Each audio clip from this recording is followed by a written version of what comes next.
I am a Jew born in Nazi-occupied France. At that time, a spiritual plague was still sweeping throughout the Western world. It produced the Holocaust. The Holocaust that mutilated my family, burned my roots, wiped out 1/3 of my people. This was my mother's family in Poland before the war. She lost her mother, her younger brother, her sister, her brother-in-law, her little niece. And yet, my parents and I, and many others, were sheltered in a village in the mountains of France. I returned there to find out why. In the beginning, a few Jews made their way to this tiny corner of the world. And the peasants and villagers of the area took in the Jews who came. And the Jews kept coming.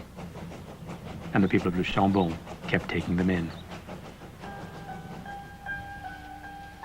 Individuals, couples, families, the children, the elderly, people of all ages, those who could pay and those who couldn't, doctors and merchants and intellectuals and homemakers, from Paris and Warsaw and Vienna and Prague.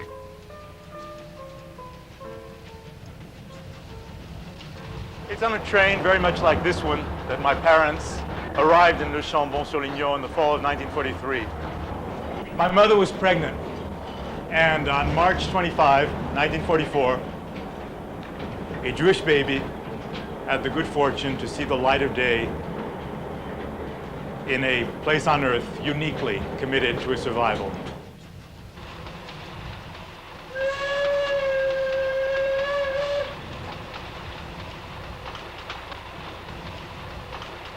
The Nazis had proclaimed a 1,000-year Reich and appeared triumphant. But for the people of the area of Le Chambon, that was beside the point. Here, in the course of 4 long years, 5,000 Jews were sheltered by 5,000 Christians. On ne demandait pas d'explication. Personne ne demandait rien. Les gens qui venaient ici, on pouvait leur rendre service. Mais vous saviez que vous couriez quand même quelques risques à abriter des Juifs à l'époque. Au début, pas tellement. Mais puis, vers la fin, bien sûr, ça commençait bien à devenir dangereux. Dangereux, mais enfin. Mais vous les avez gardés quand même. Ah oui. Pourquoi? Je sais pas. J'estimais On que était ça... habitués.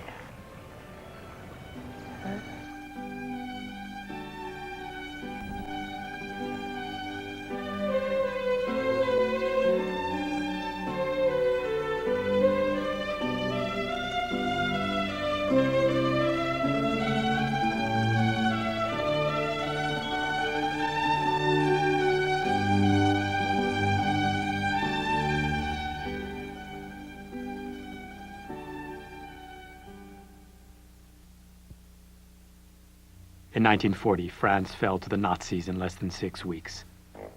The Germans divided the country in two and occupied the northern half.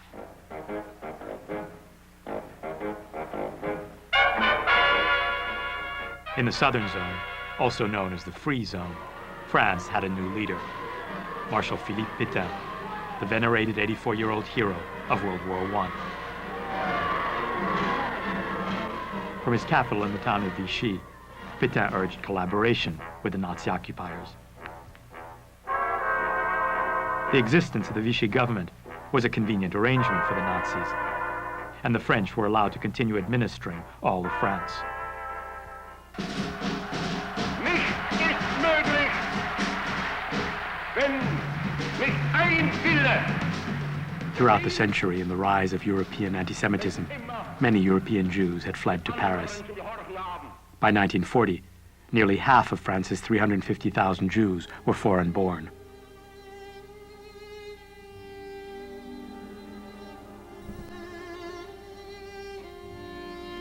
The Western world, including the United States, had slammed its doors on the threatened Jews. France, a traditional land of asylum, had been the last refuge.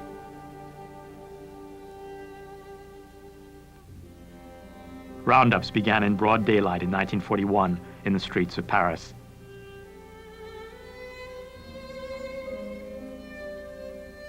It was French police who performed these roundups.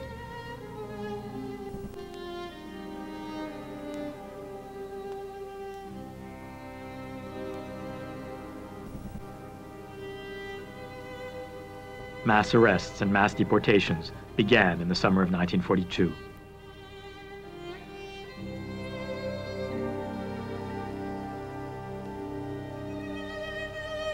An American relief worker smuggled a camera into the internment camp of Rivesaltes in unoccupied southern France. He took these pictures of the beginning of a deportation to the north and then to Auschwitz. In all, France was to contribute more than 75,000 Jews, including 10,000 children, to the nearly 6 million European Jews tortured and murdered by the Nazis while the world stood by.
In 1940, Madame Barrault was running a pension, a boarding home, for school children and summer visitors.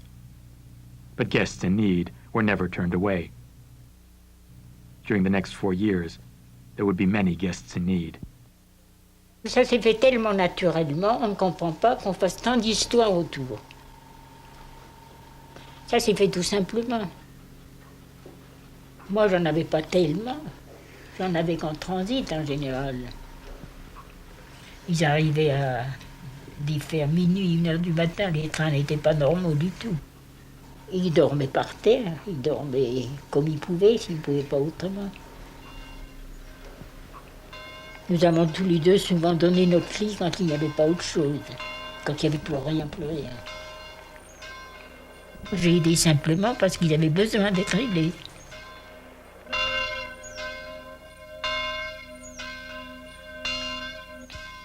Cet accueil venait beaucoup de ce que les gens croyaient encore en quelque chose. Dans la Bible, il est écrit de donner à manger à celui qui a faim, de visiter celui qui est malade. C'est une chose normale.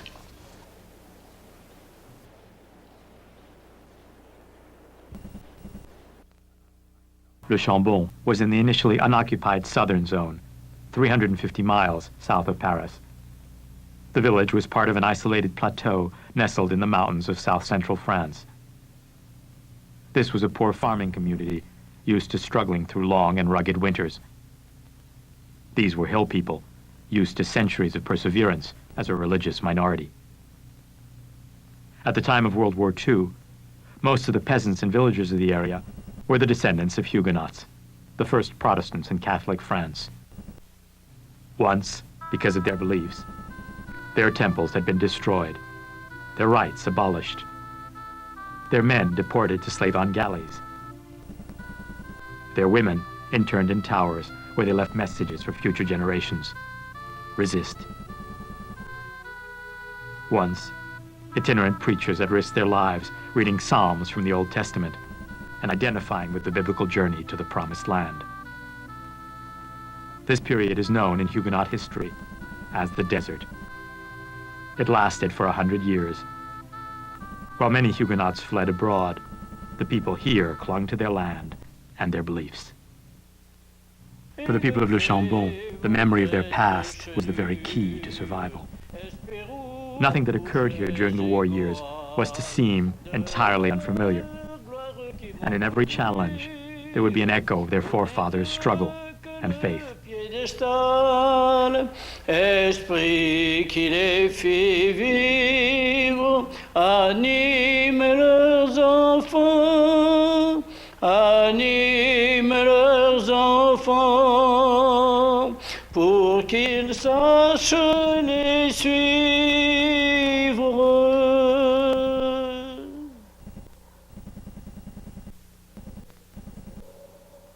As in the days of the desert, during the Nazi occupation, the area found the spiritual leaders it needed and deserved.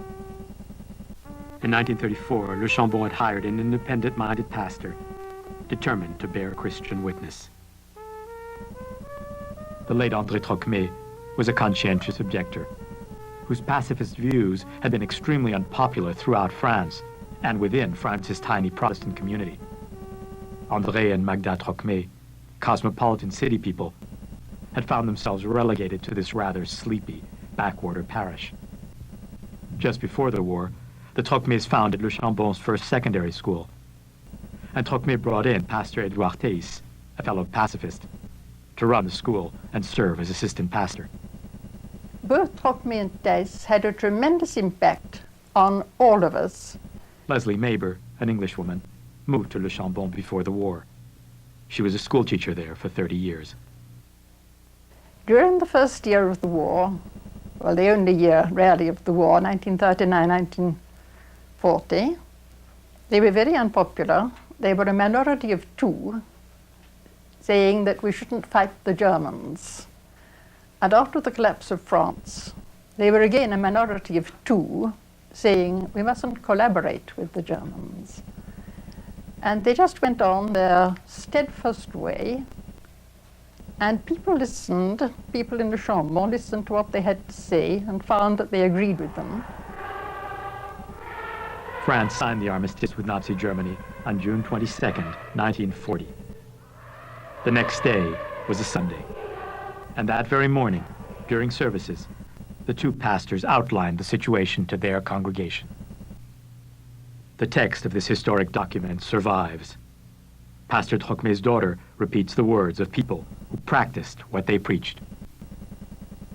The duty of Christians is to resist the violence that will be brought to bear on their consciences through the weapons of the Spirit. We will resist whenever our adversaries will demand of us obedience contrary to the orders of the gospel. We will do so without fear, but also without pride and without hate.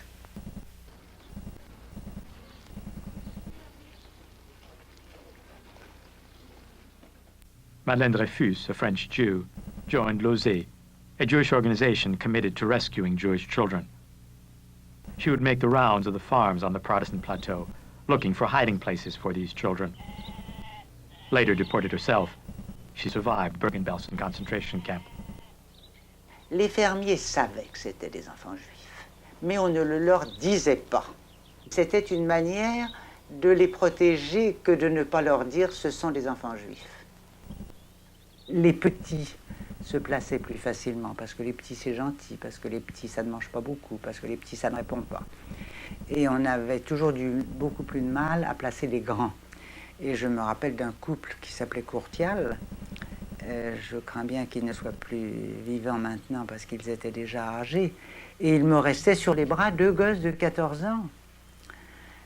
Et personne n'en voulait parce que c'est... Oh, ça répond, vous savez, Madame Dreyfus, non, c'est pas commode, ça mange, bon. Et je me vois encore disant, écoutez, Monsieur Courtial, la vérité, c'est que ce sont 2 enfants juifs et qu'on recherche, et ça c'était la vérité, qu'on recherche leurs parents, etc. Oh, mais il fallait le dire plus tôt. Alors bon, ils ont pris mes 2 gosses. Le Chambon already had many children's homes. It now became a village of children. A Swiss relief agency for children successively set up 3 new homes in or near Le Chambon. At least a quarter of the children were Jewish, while others were being spared the food shortages and bombing raids of war-torn France. In Legazpi, the first of these homes, most of the boarders were foreign Jews, many of whom had been gotten out of France's internment camps in the nick of time.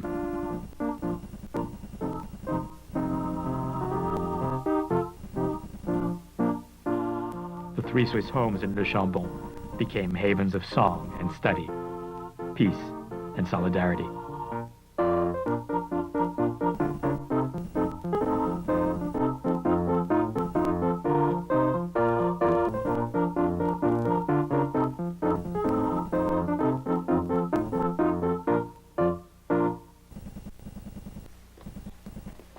Robert and Henriette Bloch, French Jews of Lyon, 75 miles away, periodically visit the Roussel family of Le Chambon. Like other French Jews who arrived in Le Chambon at the beginning, the Blochs had mainly been escaping the hardships of city life during the occupation. As the danger grew obvious, Madame Roussel and her family offered shelter to the Bloch family. The Roussels are Catholics, then a tiny minority in Le Chambon. Mais enfin, il faut bien comprendre que si le pays est resté dans le calme, sans dénonciation, sans histoire, c'est que tout le monde a eu la même attitude, pour ainsi dire. Avec pas les mêmes emplois, si vous voulez. On se sentait tous concernés quand même dans cette histoire. Il n'y avait pas quand même que les Juifs. La France, en 40, les Allemands sont rentrés, eh bien nous, on était bien tous menacés. Il fallait donc être unis. Mais je pense que c'était confus, ça c'était pas du tout... On n'avait pas de théorie, par exemple. Ça c'était tout seul. The Protestant temples of the area and their pastors all played key roles in what happened here. But throughout the plateau and in Le Chambon itself, the conspiracy of goodness that developed was, in important respects, both individualistic and unspoken. It was, above all, a matter of one's own conscience. Magda Trocmé, widow of the pastor of Le Chambon during the war. Chacun a agi selon ce qu'il croyait devoir faire dans la journée. On me demande souvent quelle était votre organisation. Mais s'il y avait une organisation, ça aurait été raté, voyons. On ne va pas écrire sur des petits papiers, aujourd'hui on fera ça, demain on fera ça. À mesure que les difficultés se présentaient, chacun dans son coin faisait ce qu'il voyait. Nous ne savions pas tout ce qui se passait dans les maisons. Et les gens ne savaient pas ce que nous faisions. Sûr, mon mari a eu une grande influence, ça c'est sûr. Mais ça ne veut pas dire qu'il était au courant de tout. C'était un consensus général.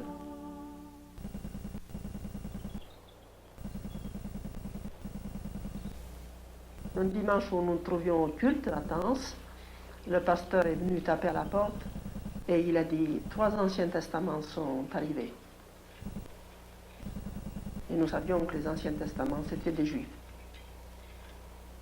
Et un vieux frère s'est levé, un vieux chrétien, et il a dit « Je les prends ». Et il les a emmenés chez lui dans une ferme au milieu des prés et les a cachés. Among the most welcoming to the Jews were the area's many Christian fundamentalists, who did not recognize the authority of the clergy and sought to live as best they could, according to Scripture. Marie Brott is one of these Christians. Pour vous, c'était des êtres humains, ces Juifs qui vous demandaient de l'aide, mais c'était également des Juifs. Mais c'était des Juifs, évidemment. Cela était important. Oui, c'était très important. Et même s'ils n'acceptaient peut-être pas vraiment l'Évangile, ça c'est sûr, ils restaient peut-être bien juifs ou peut-être pas grand-chose, eh bien nous le faisions quand même, parce que c'était le peuple de Dieu. C'était ça qui comptait. Marie and Léon Brott themselves found food and shelter for a stream of refugees. Votre foi est vaine si vous n'avez pas des œuvres qui suivent. Mange et bois et rassasie-toi si tu ne donnes rien à ton frère. Bien, tu es un pauvre malheureux. Du reste, tu aimeras ton prochain comme toi-même, le prochain est dans la rue. Ne faisons pas comme le prêtre, le sacrificateur qui a passé outre et qui a laissé l'homme qui était tombé entre les mains des voleurs. Voilà. Et vraiment, le juif était entre les mains des voleurs. At first, Le Chambon's defiance had been of its own government. But in November 1942, after the Allies landed in North Africa, the German army swept across France's demarcation line and occupied the southern zone.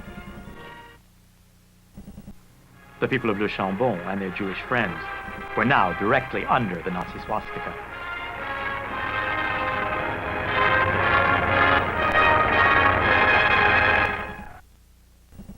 The Germans came to Le Chambon. The German army took over 2 hotels in the middle of the village for soldiers convalescing from the Russian front. The Germans set up their headquarters right opposite the headquarters of the armed resistance in Le Chambon. Chez nous, la porte qui donne derrière la maison était toujours ouverte. Très souvent, on ne savait pas qui couchait dans la maison. Et la porte de devant, à vue d'œil de l'hôtel du Lignon où les Allemands étaient en convalescence. Oui. Mais les Allemands devaient être au courant de ce qui se passait aux ombrages de leurs fenêtres. Je ne pense et pas, voir puis je vos ne suis pas maisons. sûre que ça les intéressait. Non. Parce qu'ils étaient convalescents et ils étaient probablement bien contents d'avoir la paix ici. Et du moment qu'on les embêtait pas et que les gens étaient pas... les gens étaient froids mais pas désagréables avec eux. On se contentait quand ils venaient jouer sur la place de rentrer dans les maisons.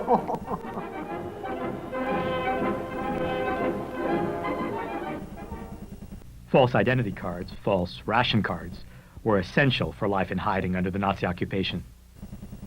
Le Chambon became a center for the manufacture and distribution of false papers. For in the fall of 1942, a teenager had arrived with some very useful skills. He had learned to become a forger. Born Oskar Ossowski, he is remembered in the village as Jean-Claude Prune. Ossowski is now a family doctor. Moi, j'apportais une technique. Notre production de faux papiers atteignait régulièrement des papiers pour 50 personnes par semaine. 50 personnes Alors, ah oui, c'était une activité. Pratiquement, on passait nos journées à fabriquer les papiers et nos nuits à les distribuer. All this took place in what was then the home of Henri and Emma Héritier. The Héritiers are peasants. Both their families have lived in the area of Le Chambon for generations. During the Nazi occupation, they shared their home with Jewish refugees. They didn't know that one of them would involve them in one of the most highly punishable of crimes. Et les faux papiers, vous vous êtes rendu compte quand qu'il les faisait? Papier après, parce qu'il m'a demandé qu'il avait des affaires à cacher s'il ne se trouvait pas quelque coin. Il se méfiait bien. Il ne fallait bien pas les laisser traîner par là. Si toutefois il y a eu un contrôle de quelque chose, on ne sait jamais. Les Allemands étaient au Chambon. Ah, qu'est-ce que vous avez fait? Eh bien, on les a portés dans mes ruches là-bas. C'est là, Derrière, dans le bois. Puis quand ils en arrivent, il y allait les chercher, par dit.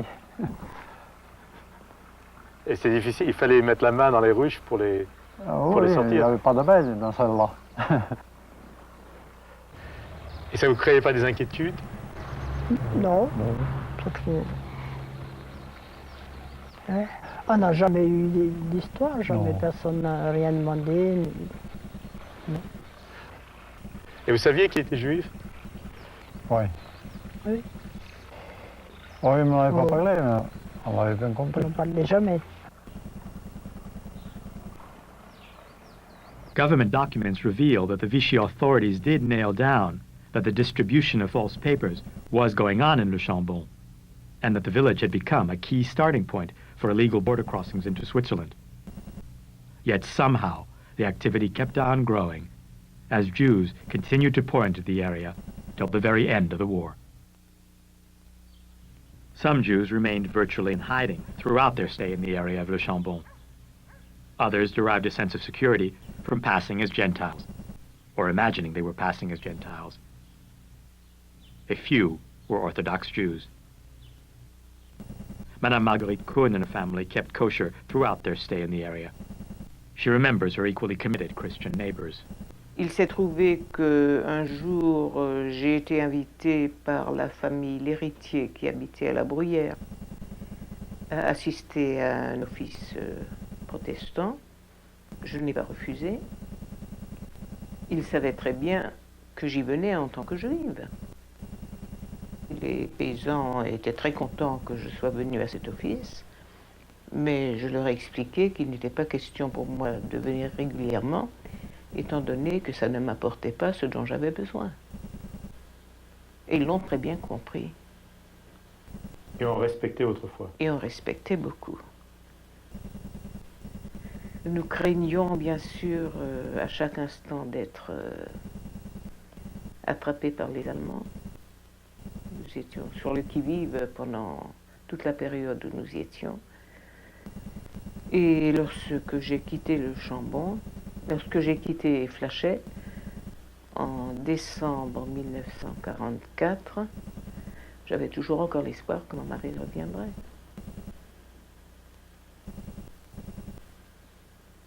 Il a passé à la chambre à gaz le 25 janvier 1944.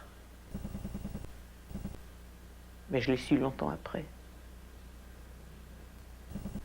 J'ai un frère qui a été déporté en 1943 également, père de 3 enfants.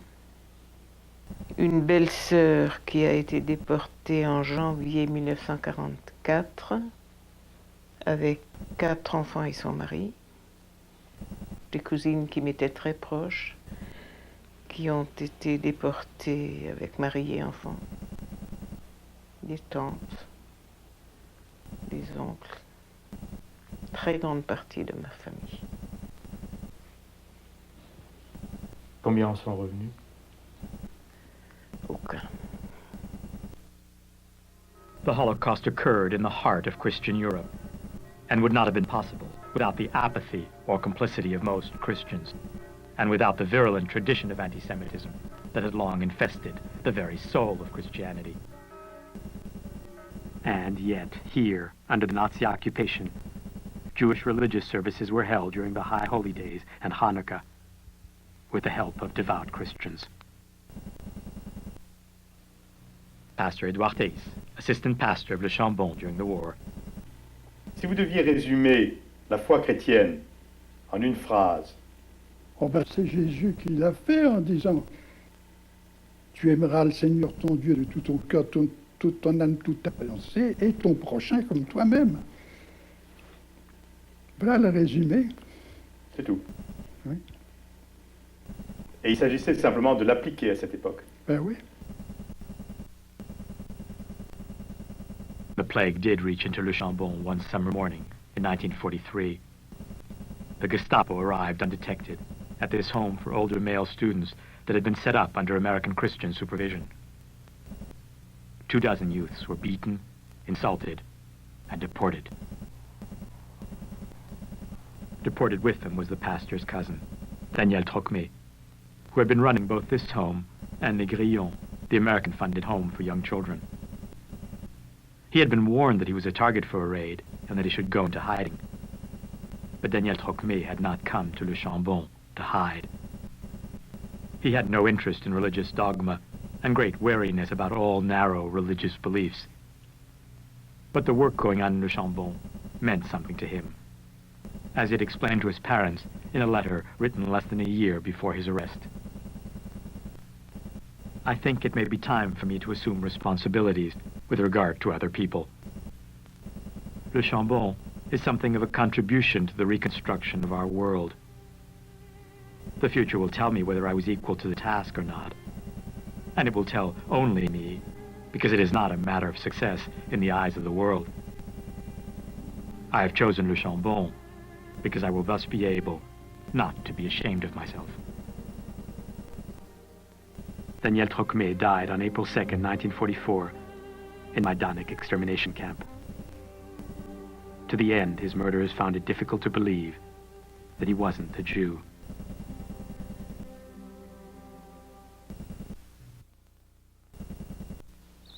Throughout France, many caring people helped and sheltered Jews from the Nazis and their accomplices.